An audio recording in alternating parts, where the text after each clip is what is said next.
오늘 본문의 이야기는 여러분 너무나도 잘 아시는 이야기고, 하지만 이 본문의 이야기만큼 많이 오해되어져서 이해되는 구절도 없을 겁니다. 오늘 이 이야기를 들으면 우리는 항상 제자들의 믿음 없음 이렇게 먼저 생각을 하고요. 그 믿음 없음의 이유가 그들이 갈릴리 옛사람으로 돌아갔다라고 하는 것. 갈릴리로 마음이 낙담되어져서 아이고 내가 3년 동안 따라다니던 주인이 십자가에 죽고 나니까 고기나 잡으러 갈릴리로 가자고 갈릴리로 마음이 낙심되어서 낙향했다라고 생각을 하기 때문입니다. 따라서 여러분들이 만약에 이 본문을 가지고 설교를 몇 번 들으셨다면 대부분의 설교가 갈릴리로 가지 마라라고 하는 그러한 제목으로 우리가 마음이 낙심되어져서 갈릴리로 가서는 안 된다, 이런 말씀으로 많이 듣게 되었을 겁니다. 그런데 여러분 오늘 주보를 보시면은 아시겠지만 저는 반대로 제목을 잡았습니다. 갈릴리로 가라 이렇게 정했습니다. 대부분의 설교자가 갈릴리로 가지 마라고 하는 이 본문을 저는 왜 갈릴리로 가라고 이야기를 하는 것일까요? 그 이유는 오늘 본문의 제자들의 잘못은 예루살렘에 있다가 갈릴리로 낙향한 데 문제가 있는 것이 아니라는 겁니다. 오히려 갈릴리로 가는 것은 그들의 마음이 낙심되어져서 옛사람으로 돌아가는 것이 아니라 예수님이 친히 제자들에게 갈릴리로 빨리 가라고 명령하셨기 때문입니다. 그 이야기가 마태복음 28장 10절에 이렇게 나오죠. 예수님이 부활하셔서 마리아에게 하신 말씀입니다. 이에 예수께서 이르시되 마리아야 무서워하지 말라. 네가 빨리 가서 내 형제들에게 갈릴리로 가라 하라. 거기서 나를 보리라 하시니라. 예수님이 마리아에게 빨리 긴급하게 말씀하셔서 빨리 가서 제자들에게 갈릴리로 가라고 해라. 그리고 뭐라고 말씀하십니까? 내가 먼저 가서 그들을 기다리리라. 이 말을 듣고 순종하는 마음으로 제자들은 갈릴리로 갔던 것이지 낙심해서 갈릴리로 간 것이 아니라는 겁니다. 자기들이 그렇게 따르던 예수님이 죽어버리니까 에휴 모든 게 물거품처럼 되어버렸구나, 좌절해서 옛사람으로 돌아간 것이 아님을 우선 알아야 됩니다. 갈릴리로 가라고 해서 그들은 분명히 순종해서 갔던 것이고, 예수님이 갈릴리로 그들을 보내신 이후에는 또한 깊은 뜻이 있을 겁니다. 자, 우리가 여기에서 그렇기 때문에 기억해야 될 것은 이 사람들이 갈릴리로 간 것을 문제 삼아서는 안 된다는 겁니다. 무엇이 문제냐면 주님이 뜻이 있어서 갈릴리로 가라고 하셨을 텐데 제자들이 그 뜻을 발견하지 못하고 갈릴리까지 가놓고 고기 잡으러 간 것이 문제였다는 겁니다. 갈릴리가 문제가 아니라 고기를 잡으러 배 타고 나갔던 것, 그것이 주님이 하라고 하신 일이 아니었고 갈릴리로 가라고 한 예수님의 의도가 아니기 때문입니다. 대충 상황을 왜 고기 잡으러 갔을까 보면 짐작할 수 있습니다. 예수님이 부활하시고 막달라 마리아에게 마리아야 마리아야 네가 빨리 가서 제자들한테 갈릴리로 서둘러서 가라고 해라. 그리고 내가 먼저 가서 기다리겠다고 하라. 그 말을 들었으니 제자들이 얼마나 흥분이 됐겠습니까? 자, 빨리 갈릴리로 가자. 예수님이 우리를 거기에서 만나신댄다. 제자들은 지체하지 않고 개나리 벗짐을 메고 예루살렘에서 수일길 걸리는 요단 동편을 따라 갈릴리 바다까지 숨이 턱 밑에 차오를 때까지 갔을 겁니다. 예수님이 먼저가 기다리신다고 하셨으니 틀림없이 자기들이 도착하면 예수님이 짜잔하고 왜 이제 오냐 반갑다고 맞아주실 거라고 생각을 했는데, 예수님이 갈릴리로 가라 거기서 만나자고 했으니, 여러분 갈릴리가 작은 동네가 아니라 그게 얼마나 큰 호숫가에 많은 동네가 있습니까? 갈릴리로 가라고 했을 때에 그것이 어딘 줄 제자들은 또 어떻게 알았겠습니까?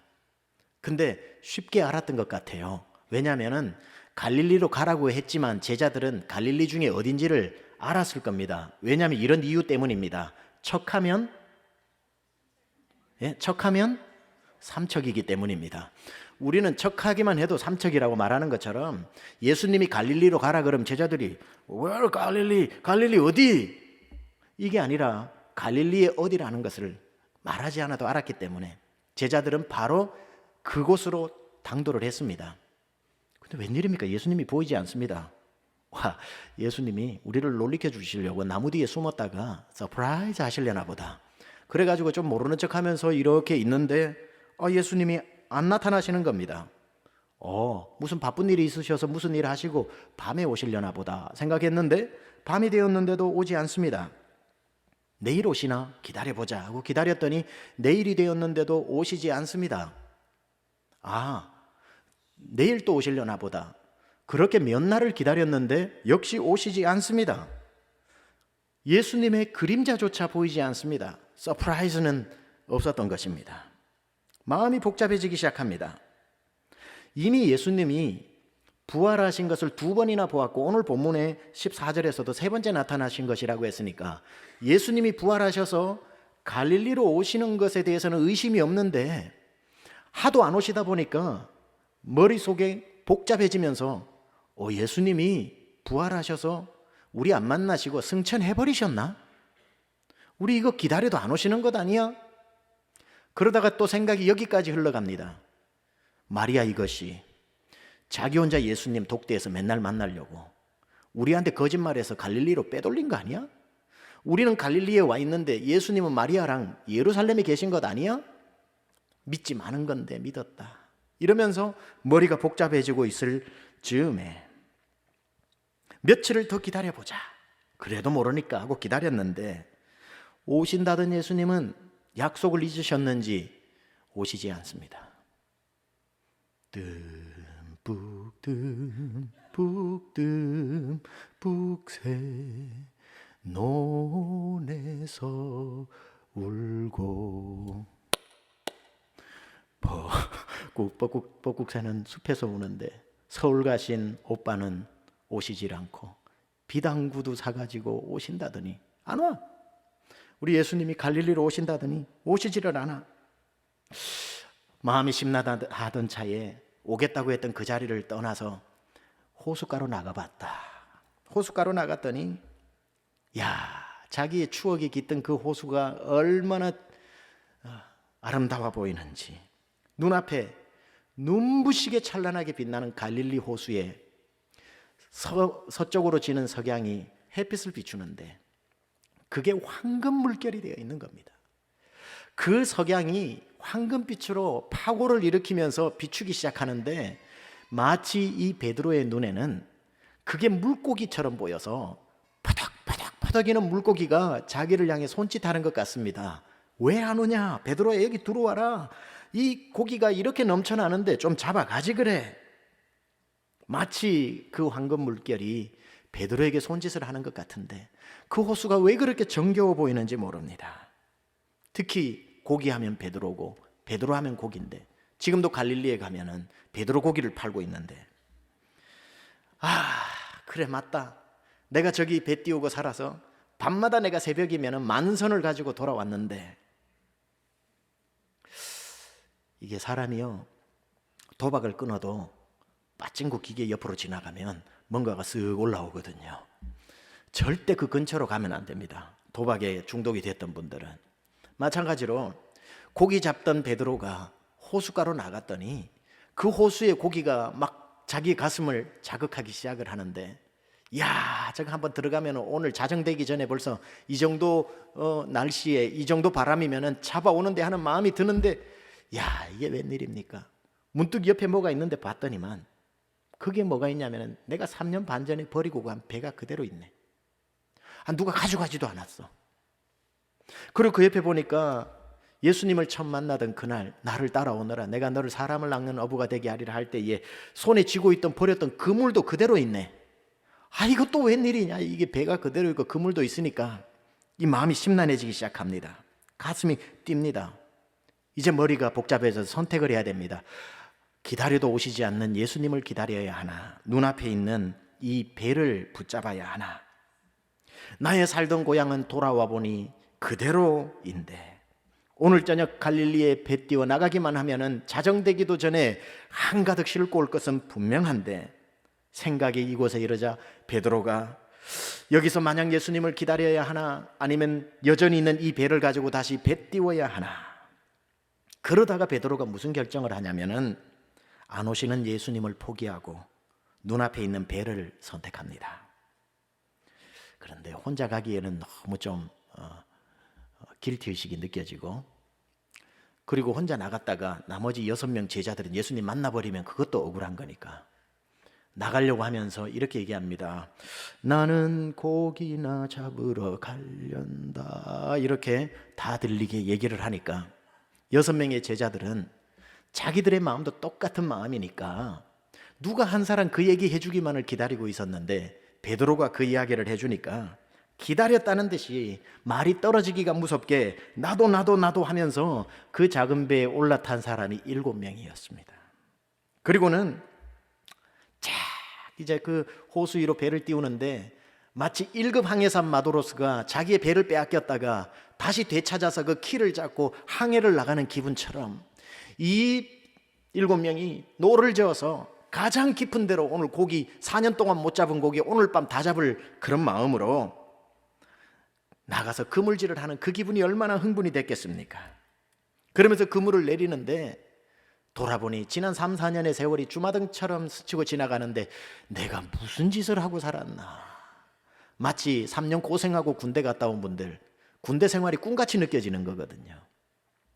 그렇게 그물질을 하는데 안 올라와. 자기가 야 이거 4년 동안 이거 실력이 많이 죽었네. 다시. 그러면서 그물을 내립니다. 또 안 올라와. 야 이거 손맛이 이거 이렇게 해서 되나 이거? 다시 내립니다. 한 마리도 잡히지 않습니다. 설마 하고 내리던 그물질이 자정을 넘어가고 새벽에 치닫게 됩니다. 왜 안 잡혔을까요? 갈릴리 호수는요 옛날에도 고기가 많았고 2018년 지금도 고기가 많아요. 갈릴리 호수에서 고기를 잡는 것보다 안 잡는 게 더 힘들어요.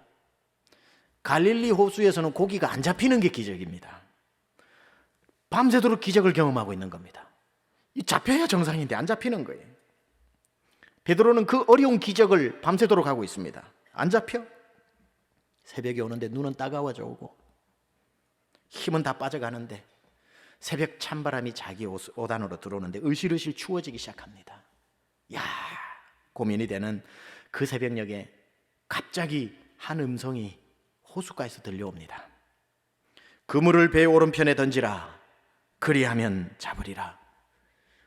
바람을 타고 들려오는 그 음성을 들어보니까 정신없는 사람임에 틀림없습니다. 그물을 배 오른편에 던져라. 저 정신없는 사람을 봤나? 밤새도록 내가 오른쪽은 안 던져봤고 왼쪽은 안 던져봤을까? 앞에도 던져보고 뒤에도 던져보고 1시간에 10분씩 돌아가면서 동서남북 던졌는데 무슨 오른쪽이냐? 말도 안 되는 소리를 한다라고 하는 즈음에 들려오는 그 말이 머리로는 이해가 안 되는데 권세 있는 자의 말 같아서 내 손은 이미 그물을 오른편으로 내리고 있는데 말도 안 된다 하는데 손은 벌써 내리고 있는데 웬일입니까? 조금 전까지 안 잡히던 그 고기가 그물에 철커덕 걸리기 시작하는데 이게 나를 끌고 다니기 시작하는데 배 이쪽 저쪽으로 막 가는데 배까지 끌고 갑니다. 야 이러다가 내가 이 그물에 끌려서 바다로 떨어지겠다 싶어서 빨리 배에다가 자기 몸을 묶고 그걸 끌어당기기 시작하는데 얼마나 고기가 많은지 배를 끌고 다닙니다. 그렇게 신바람 나는 새벽을 만나게 되었는데 신바람이 나야 할 베드로의 마음이 복잡해지기 시작합니다. 무거운 그물을 딱 손에 쥐어지자 이거 낯설지가 않아요. 이 일이 낯설지가 않아요. 요즘 젊은이들 많이 쓰는 말로 할 것 같으면 낯설지 않은 이 기분 뭐지? 이 기분 뭐지? 이러는 겁니다. 이거 처음이 아닌 것 같은 이 기분이 뭐지? 그 순간 한 사건이 데자뷰처럼 꼭 전에 있었던 것처럼 떠오르는데 바로 예수님을 처음 만났던 날 있었던 일이죠. 마태복음, 마가복음에는 그물을 깃고 있을 때라고 간략하게 지나가지만 누가복음 5장은 디테일하게 예수님을 만났던 때, 베드로가 만났던 때를 기록하고 있는데 그날도 한 마리도 못 잡고 밤을 새우면서 헛그물질을 하고 있는데 그때에 주님이 나타나셔서 뭐라고 하십니까? 깊은 데로 가서 그물을 던지라. 정신없는 사람을 봤나? 내가 밤새도록 깊은 데서 그물을 내렸지. 내가 깊은 데도 내려보고 얕은 데도 내려보고 어중간한 데도 내려보고 다 내려봤는데 안 되는데 머리로는 이해가 안 되는데 그날도 손은 깊은 데로 찾아 노를 저어 가고 있더라는 겁니다. 아니나 다를까 그 권세 있는 말에 순종하여 내려보니 그렇게 없던 고기가 그 그물 안으로 다 들어오는 것을 보고 주여 나는 죄인입니다 나를 떠나소서 했던 그 날이 오늘 이 베드로에게 떠오르기 시작하고 제자들에게 떠오르기 시작하는데, 이 사건에 딱 맞닥뜨리자 가장 예민한 감각을 가지고 있었던, 정서적으로 이모션이 충만했던 요한이 대번에 그 일을 기억하고 이렇게 얘기합니다. 주님이시다. 딱 주님을 알아봅니다. 기가 막히게 빨리 알아챕니다. 하지만 알아보면 뭐합니까? 행동이 느린데. 요한은 빨리 알아봤는데 행동이 느려요. 하나님으로부터 사랑받는 사람은요, 아는 사람이 아니라 행동하는 사람이거든요. 물론 요한이 사랑을 못 받았다는 뜻은 아니지만, 요한은 주님이시다라고 알아봤는데 벌써 첨벙하고 뛰어드는 소리는 베드로에게서 나더라는 거예요. 이런 것과 똑같습니다. 선교가 왜 중요한지를 계속 얘기하면서 선교의 중요성을 아는 사람이 주님께 사랑을 더 받는 게 아니라, 선교가 뭔지 몰라도 지금 단기 선교 가는 사람이 더 사랑받듯이, 눈이 시뻘개지면서 인터넷 뒤지면서 11조가 왜 없어야 되냐를 아는 사람이 아니라 11조가 있는지 없는지 몰라도 하는 사람이 더 사랑받듯이, 교회는 구제하면서 불쌍한 사람을 살려야 된다고 교회론을 아는 사람이 아니라 홈리스 한 번이라도 나가는 사람이 사랑받듯이, 교회는 고아와 과부를 돌아봐야 한다고 아는 사람이 아니라 점심 안 먹고 가는 사람 왜 가나 보다가 아이고 요즘 형편이 어렵구나 해서 이 핑계 저 핑계 대면서 불러가지고 밥 한 끼 사주는 사람이 하나님의 사랑을 받는 것처럼, 아는 사람 소용없습니다. 행동하는 사람. 요한도 귀한 분이지만 요한이 오늘 본문을 가지고 해석해보면 주님이시다 알았지만 주님께 달려가는 사람은 베드로였더라는 겁니다. 이 베드로는요, 그래서 요한도 주님의 사랑받는 제자지만 베드로는 수제자라고 그러잖아요. 정말 사랑스러운 캐릭터를 가지고 있습니다. 왜냐하면 오늘 본문에 보면은 예수님과 배 사이가 50칸쯤 되었더라. 미터로 바꾸면 90m, 100m도 채 안 됩니다. 노저 가면 돼요.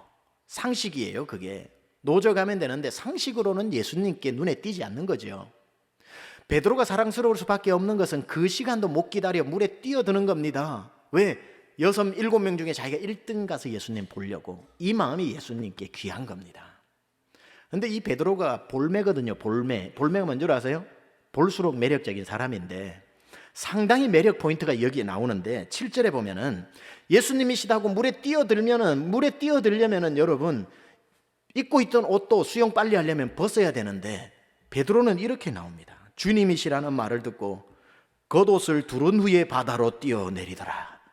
야, 이런 사람이 있어요. 예의를 갖추는 거죠. 그러니까 이게 세상 방식하고 완전히 거꾸로 가는 건데 예수님 눈에는 그게 사랑스러운 거예요. 저게 베드로다. 바보 같은 행동이잖아요. 물에 뛰어들 때에 그냥 간단한 옷만 입고 뛰어내려야 수영이라도 하는데 베드로는 뛰어내리기 위해서 겉옷을 입더라. 상식적이지 않습니다. 참 예의 바른 사람이죠. 미울래야 미울 수 없는 캐릭터. 그렇게 나가서 예수님과 만났던 뜨거운 만남은 다음 주에 설교하겠습니다. 거기에 대한 것은 다음 주에 설교를 하고, 오늘 설교의 제목처럼 갈릴리로 가라라고 했던 이 본문을 다시 되짚어보면서 예수님은 왜 예루살렘에 있었던 제자들에게 그렇게 얼전하게, 급하게, 신속하게 갈릴리로 가라고 하셨던 것일까? 가라고 하셨을 때는 이유가 있으시겠죠.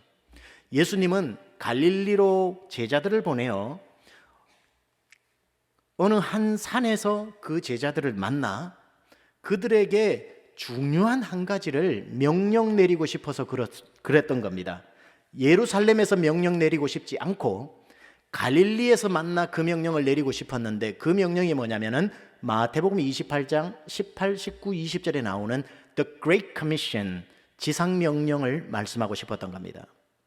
우리가 아는 지상명령은 뭡니까? 너희는 가서 모든 민족으로 제자를 삼아 아버지와 아들과 성령의 이름으로 침례를 베풀고 내가 너에게 분부한 모든 것을 가르쳐 지키게 하라. 볼지어다 내가 세상 끝날까지 너희와 항상 함께 있으리라. 무슨 말입니까? 제자들을 이제 온 땅 온 민족에게, all people, all nations, 모든 민족에게 보내고 싶어 하는 파송식을 하고 싶었던 겁니다. 그 파송식을 어디서 했냐면은 마태복음 28장 16절에 보면은 갈릴리의 지시한 산에서 했다고 이렇게 나옵니다. 그러니까 예수님이 예루살렘에 있던 제자들에게 빨리 갈릴리로 가라. 그곳에서 너희에게 땅 끝까지 모든 민족에게 가라고 명령을 내리겠다라고 그렇게 해서 갈릴리로 보내신 겁니다. 여기서 질문해야 됩니다. 왜 갈릴리에 가서 이 땅 끝까지 가라는 명령을 내리셨을까? 모든 민족에게 가라는 명령을 내리셨을까? 예수님이 왜 갈릴리여야만 하는가? Why Galilee? 왜 갈릴리여야 하는지 그 이유를 잠시 살펴보겠습니다.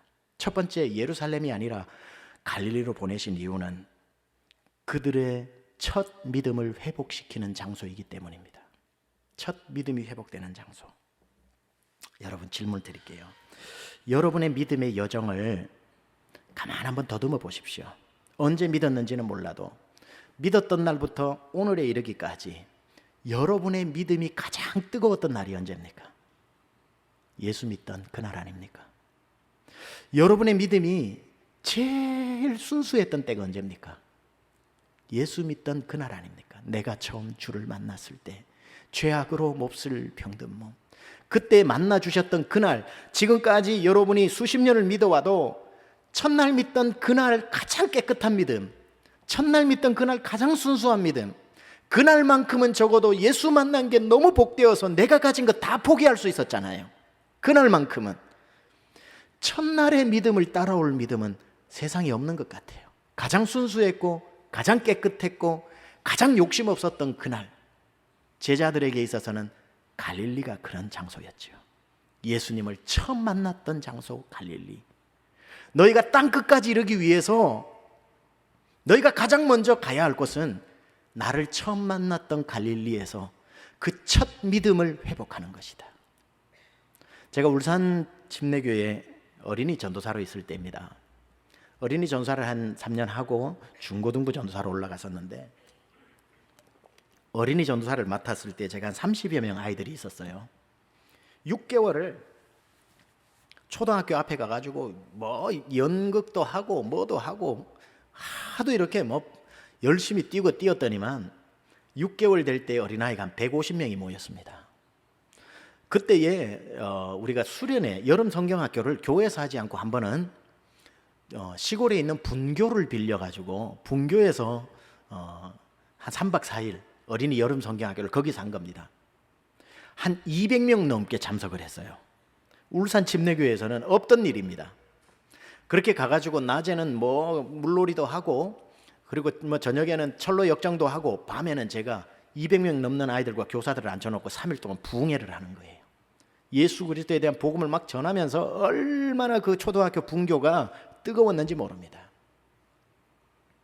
그렇게 막 뜨겁게 복음을 전하면서 그렇게 복음을 전했는데, 제가 그때 어떤 시스템을 잡았냐면 6학년을 전부 팀장으로 만들었어요. 여러분, 지금 생각하면 6학년이 다 어린아이 같지만 어린이 전도사 해보세요. 6학년이 어른 같습니다. 대단한 아이들이에요. 그래서 모든 것을 맡기는 거예요, 그 아이들에게. 그리고 그 팀장들 불러가지고 전략 짜고, 그러니까 어른처럼 느껴져요. 3일을 복음을 전하고 났더니만 3일째에 그 팀장 중에 하나 둥둥한 6학년 아이가 있는데, 남자아이인데 이름이 아무리 생각해도 기억은 안 나는데 상현인가 이름이 그랬던 것 같아요. 저한테 와가지고 이렇게 얘기합니다. 마지막 날, 전도사님, 저는 죽었으면 좋겠어요. 그래요. 너무 놀라가지고 은혜롭게 부흥회를 하고 수련을 하고 난 죽었으면 좋겠어요. 그러길래, 야 상현아, 왜 그런 소리를 하냐? 그러니까 예수님 보고 싶어서 살 수가 없어요. 그래요. 예수님 보고 싶어 살 수가 없어요. 나는 예수님 보는 게 소원이에요. 그 친구가 그 수련회 때, 그 수련회 그 기간 예수님을 영접한 거거든요. 그러고 나니까 그 어린아이 생각에는 예수님 보려면 죽는 수밖에 없다는 거죠. 그래서 나는 죽어서 지금 예수님 보는 게 소원이라는 게, 이게 얼마나 저에게 임팩트가 있었으면 아직까지 안 잊어버리는 겁니다. 그게 첫 믿음이에요. 초등학생이 되었던 어른이 되었던 첫 믿음, 그 첫 믿음이 가장 순수했고 가장 뜨거웠고 가장 욕심 없었던 그 믿음을 우리 예수님은 예루살렘에 와가지고 예루살렘 사람 된 것처럼 거들먹거리는 제자로는 땅끝까지 못 보내니까 다시 갈릴리로 가서 내가 너희를 부르던 그 첫날의 믿음을, 그 땅을 밟고 그 공기를 마셔보면서 첫 믿음을 회복하라는 겁니다. 첫 믿음의 순수함을 잃어버린 사람은 하나님이 쓸 수가 없다는 거죠. 여러 번 말씀드렸다시피 저마다의 갈릴리가 있을 겁니다. 베드로에게는 갈릴리만 가면은 자기를 부르시던 예수님 때문에 금방 마음이 뜨거워지는 것처럼 여러분은 우리 교회에서 예수님 만났다면 이곳이 갈릴리일 테고, 이민 와가지고 어느 도시에 처음 갔을 때 거기서 예수님 만났다면 그게 여러분의 갈릴리일 수가 있는데, 저의 갈릴리는 은편교회입니다. 제 시골 동네 은편. 거기서 제 중학교 2학년 때 그 근처에 있는 여름 수련회 때 바란산 수양관에서 예수님을 만났던 그때, 저의 갈릴리는 그곳 그때입니다. 목회하다가 조금 내 마음이 변절됐다 싶으면 제 마음속에 갈릴리를 두둥실 떠오르는 구름처럼 생각하면 내 마음이 뜨거워지고, 주님이 날 어떻게 불러주셨는데 그날 그렇게 주님 앞에 울면서 기도하던 그 마음, 갈릴리가 생각나면 다시 제 믿음이 회복되는 것을 보게 됩니다. 어제도 그때를 생각하면서 말씀을 준비해 놓은 걸 다시 정리하다 보니까 사람들이 많이 오고 가는데도 눈물이 주르르 흐릅니다. 첫 마음을 기억하면 눈물이 나는 거예요. 얼마 전에, 한 몇 달 전에 카톡이 하나 옵니다. 병나가 나 기억하니 나 미영이 누나, 이러고 보낸 거예요. 와, 이거 무슨 이상한 낚시 그 카톡인가? 그래서 아니요 이렇게 보내니까 너 누나 명옥이 친구 미영이 당산교회 우리 신앙생활 같이 했잖아. 기억이 안 나는데요. 이렇게 얘기하니까 왜 우리 같이 바란산 수양관에서 수련회도 하고 같이 육상도 하고 그렇게, 여러분 기억이 안 나더라고요. 그래서 카톡에 프로파일을 들어가서 얼굴을 딱 보니까 모르겠더라고요. 웬 아줌마가 계시더라고요. 모르겠는 거예요. 이게 사람이 얼마나 난처해지는 줄 아세요? 그리고는 왜 기억이 안 나냐, 우리 얼마나 열심히 했는데. 그러니까 그쯤 되면요, 사람이 미안해져서 이렇게 답장합니다. 아, 기억나네요. 이렇게 했어요. 아, 기억나네요 하니까 이제 막 또 인포메이션을 막 줍니다.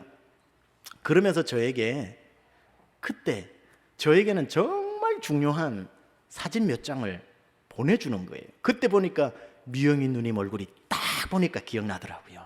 나는데 제가 예수님을 믿던 중학교 2학년 때 바란산 수양관에 있었던 그 사진을 보내주는 거예요. 카톡으로 보내준 첫 번째 사진이 이겁니다. 제가 어디 있나요? 맨 왼쪽에 있는 게 저입니다. 맨 왼쪽에 있는 게 저인데, 오른쪽에 그 빨간 가운을 입고 있는 저분이 미영이 누님입니다. 저분은 그 설명을 했더라고요. 이때 우리 총극했던 거 기억나지? 나는 예수님, 너는 바울, 그랬더라고요. 그래서 저는 바울이었고, 사울아 사울아 네가 왜 나를 핍박하느냐, 예수님 누구십니까? 이랬던 기억이 이제 나는 거예요. 그 다음 사진을 저에게 보내주는데,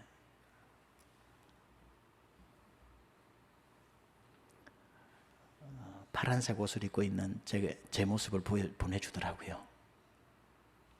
무엇인가 깊이 있게 기도를 하고 있는 모습을 보니까 그때 일이 떠오르는데, 그날 예수님 만난 거거든요.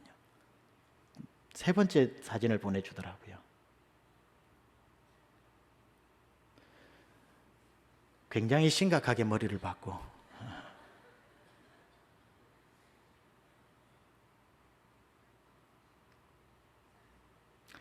일부 때는 제가 이 설교를 하다가 눈물 때문에 설교를 못했는데, 저는 저 모습을 잃어버리면 목사를 할 수가 없습니다. 저렇게 머리를 파묻고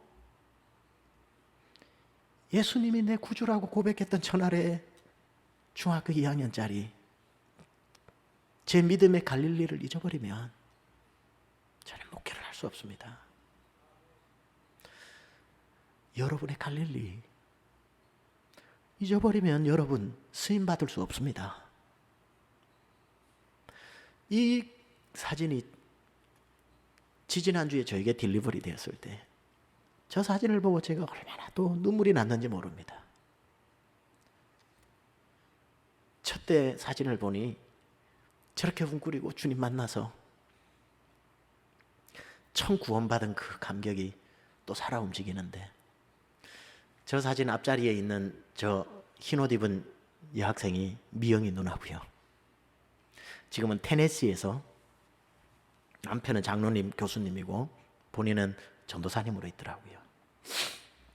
저 사진엔 나타나지 않지만 저 사진 안에 어느 자리인가는 같은 달라스에서 목회하는 큰 나무교회 김기부 목사님이 제 친구로 저기 어딘가 기도하고 있고, 저기는 나오지 않지만 저 자리 어딘가에는 지금 뉴욕에서 목회하고 있는 이모 목사가 저 자리에 있습니다.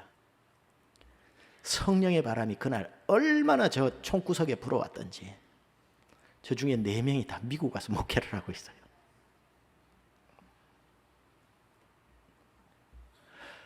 예수님이 베드로에게 너 갈릴리로 가라, 예루살렘에서 땅끝으로 보내도 되는데 왜 예루살렘에서 갈릴리로 갔다가 가라고 하시느냐면, 그 자리로 가서 그 순수하던 나를 만나던 첫날의 그 믿음을 회복해야 그 마음 가지고 땅끝까지 갈 수 있다는 것을 가르쳐 주신 것입니다.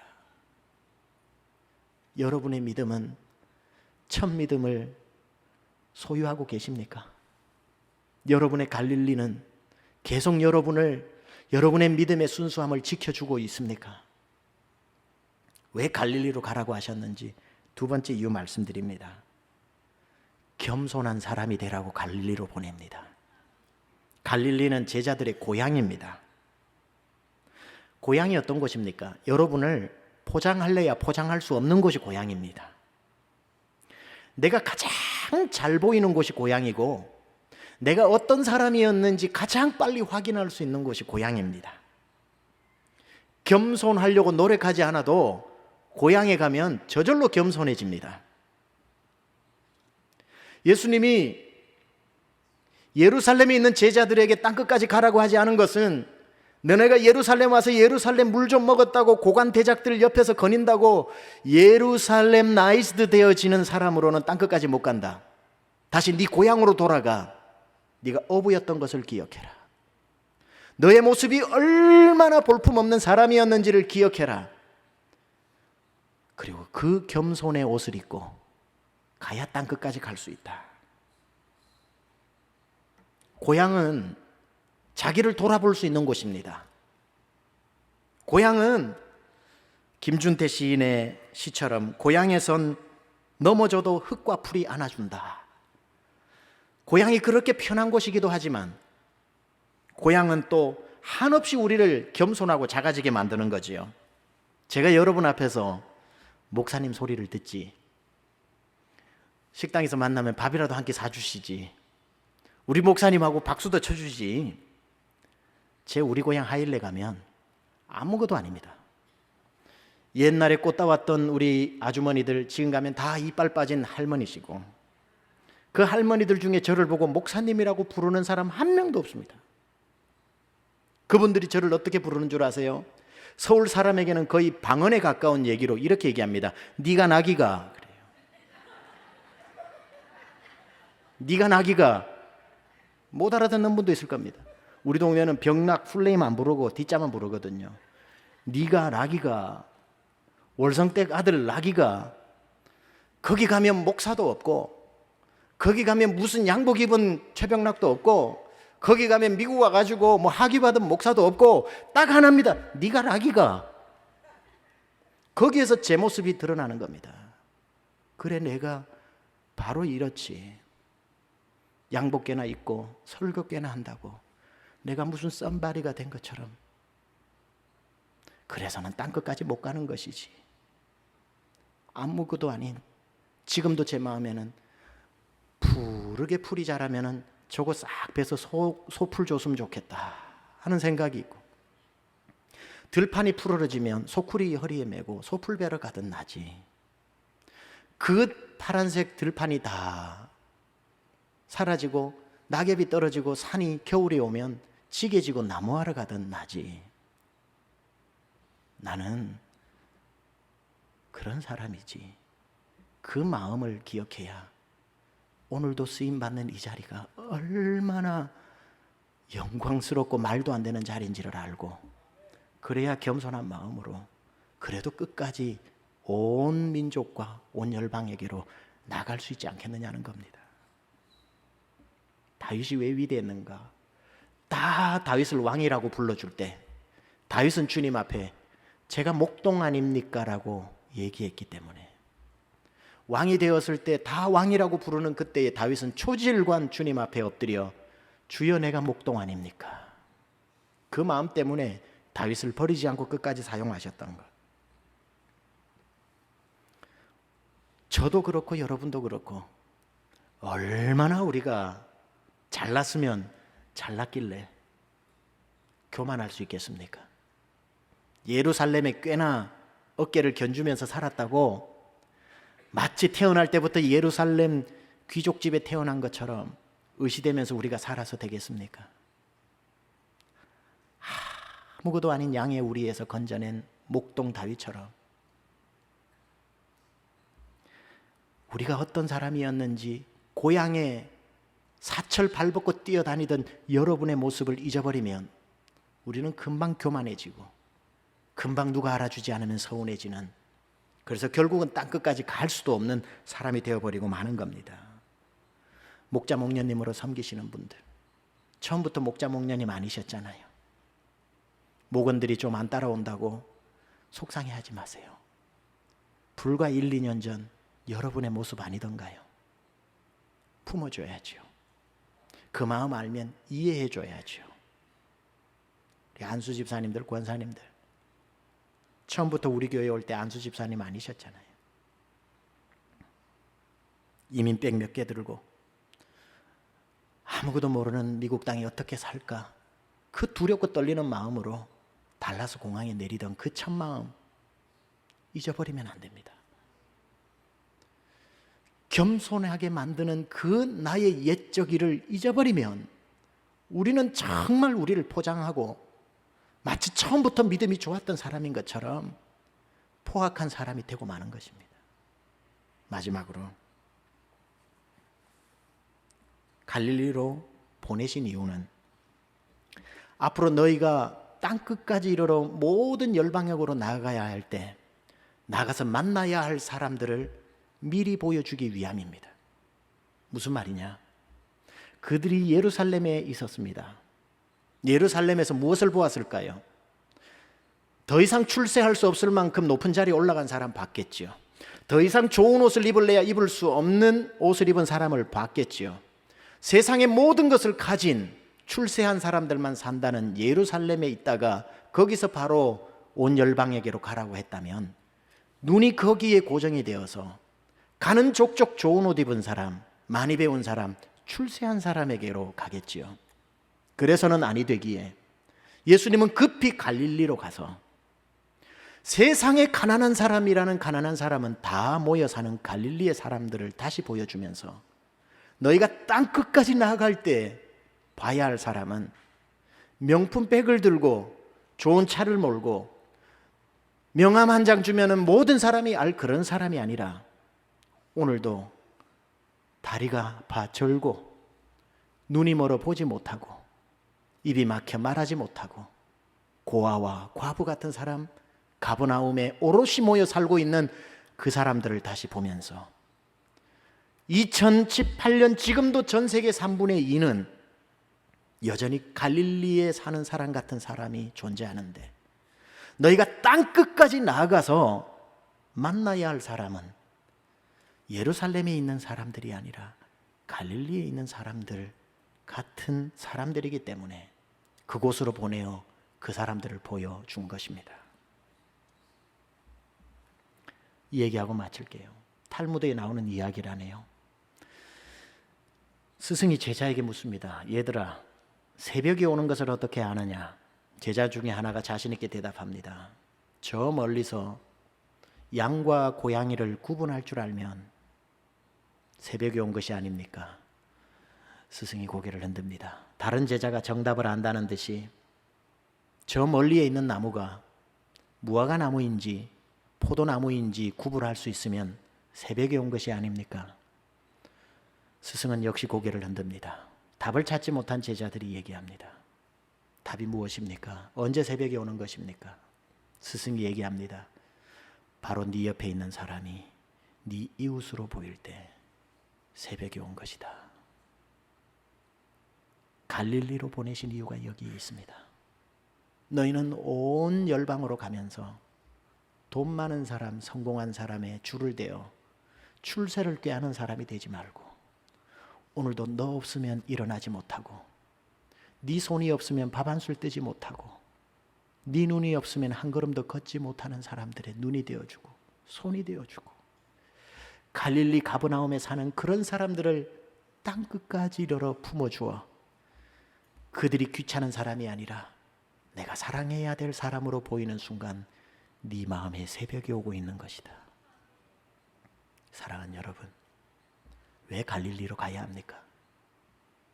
예수님을 믿던 첫날 아무 욕심 없던 주님 한 분으로 충분했던 그날의 믿음으로 돌아가라는 것입니다.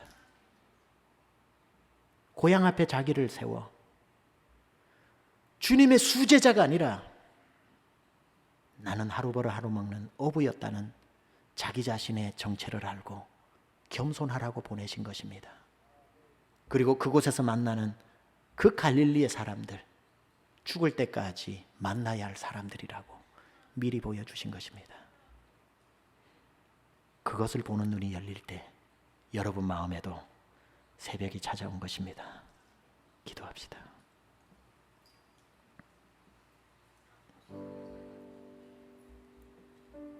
여러분의 갈릴리가 어딘지 한번 오늘 더듬어 봅시다. 아무 욕심 없었던 그날, 고개를 푹 숙이고 한없는 눈물을 흘리며 주님으로 충분합니다라고 했던 그날, 아무런 불순물도 없었던 내가 주를 만난 그 첫날, 그 믿음으로 우리가 다시 돌아가지 않으면 우리는 절대로 주님께 보냄받지 못합니다. 타락한 마음으로는 심리도 갈 수 없는 곳이 제자의 길입니다. 여러분, 잘 믿다가 무엇 때문에 낙심됐고 무엇 때문에 믿음이 제자리 걸음을 걷기 시작했는지 몰라도 그 서운한 마음을 예수님 만나던 첫날로 가져가 보십시오. 아무것도 서운하지 않을 겁니다. 무엇 때문에 낙심했던 그 사건을 주님 때문에 울던 그날로 가져가 보십시오. 아무것도 아니라는 것을 알게 될 것입니다. 첫 마음을 회복해야 합니다. 미국 와서 좀 돈 벌고 살다 보니 예루살렘 사람이라고 스스로 착각해서는 안 됩니다. 여러분의 모습이 어떠했는데 주님이 날 불러주셨는지를 알아야 합니다. 들판이 풀어지면 속골을 베야 하고, 산에 낙엽이 떨어지면 지게 지고 나무를 해야 됐던 그 순간을 잊어버리면 저는 없는 것처럼, 여러분 아무것도 아닌 그때, 남들이 주목도 안 하던 그때에 주님은 나 아니고는 안 되는 것처럼 날 불러주신 그날을 기억해야 하고, 그때의 내 모습을 기억해야 하는 것이고, 이제 돈도 있으니 돈 있는 사람 좀 만나고 명함에 몇 자 좀 파서 사람들에게 내 직책을 자랑하는 것이 아니라 갈릴리의 사람을 만나는 사람, 아무도 돌아보지 않는 사람을 보는 눈이 열리고 손이 있어도 쓸 수 없는 그 손에 내가 손이 되어주는 사람, 그래야 땅끝까지 가고 그래야 그 마음의 새벽이 오는 것입니다. 기도합시다. 주님, 제 마음에 다시 한번 갈릴리를 회복시켜 주시옵소서. 회복시켜 주시옵소서. 기도합시다. 오 주님, 제 마음 안에 잃어버렸던 갈릴리 다시 회복되기 원합니다. 하나님 아버지, 불러주셨던 그날의 그 감격을 절대로 잊어버리지 않게 하여 주옵소서. 무슨 사건 때문에 마음이 낙심되었다면 그 마음 가지고 첫날로 달려가게 하여 주옵소서. 절대로 낙심될 일이 없는 것을 알게 될 것입니다. 불러주신 것만 해도 감사한데, 사용해 주시는 것만 해도 감사한데 내 마음의 갈릴리를 잊어버리지 않게 하여 주옵소서. 오 주님, 다시 한번 우리의 믿음을 참 믿음으로 회복시켜 주시옵소서. 아골골짝 주여, 그 빈들인들 못 가며 소돔 같은 그곳인들 못 가겠습니까? 주님 만난 그날을 어찌 잊을 수 있으며 그때의 내 모습을 어찌 잊어버릴 수 있겠습니까?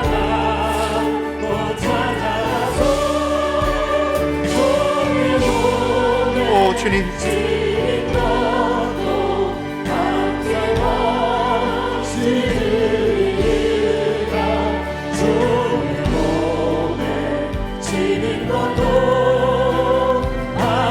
우리 함께 일어나서 1절 부름받아 나서니 몸 찬양합니다.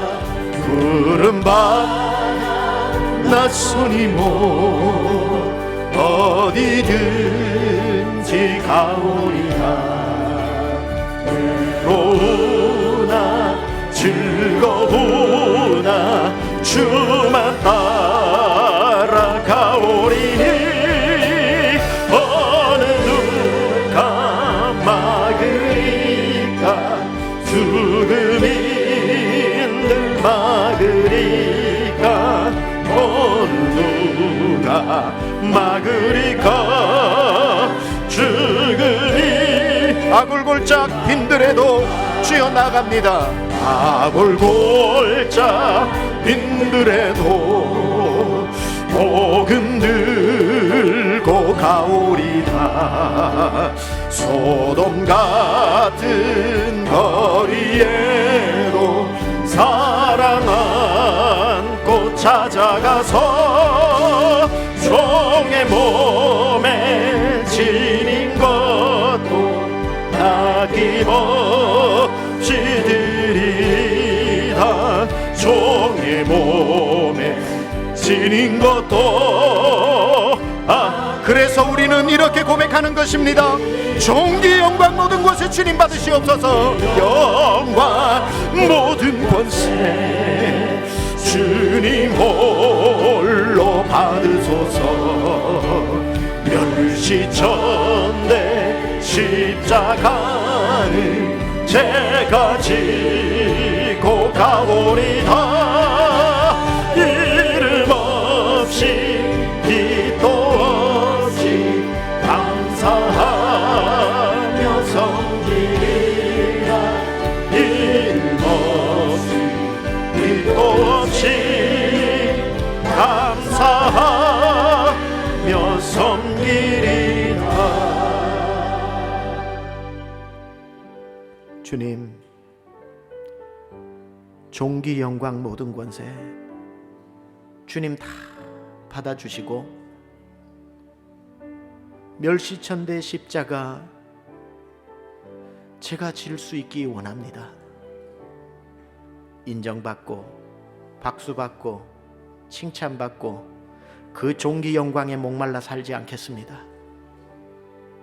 그저 주님 만난, 내가 주를 처음 만났던 그날 아무 조건 없이 나를 받아주시고 아무도 나를 주목하지 않는 투명인간 같은 내 인생에 나 없으면 안 되는 것처럼 나를 발견하고 자녀 삼아주신 주님의 그 사랑에 제 마음이 뛰는 우리의 갈릴리를 잊어버리지 않게 하여 주셔서 오직 겸손하여 낮아져 그 첫 마음으로 평생 주님께 쓰임받는 새벽이 오는 성도 되게 하옵소서.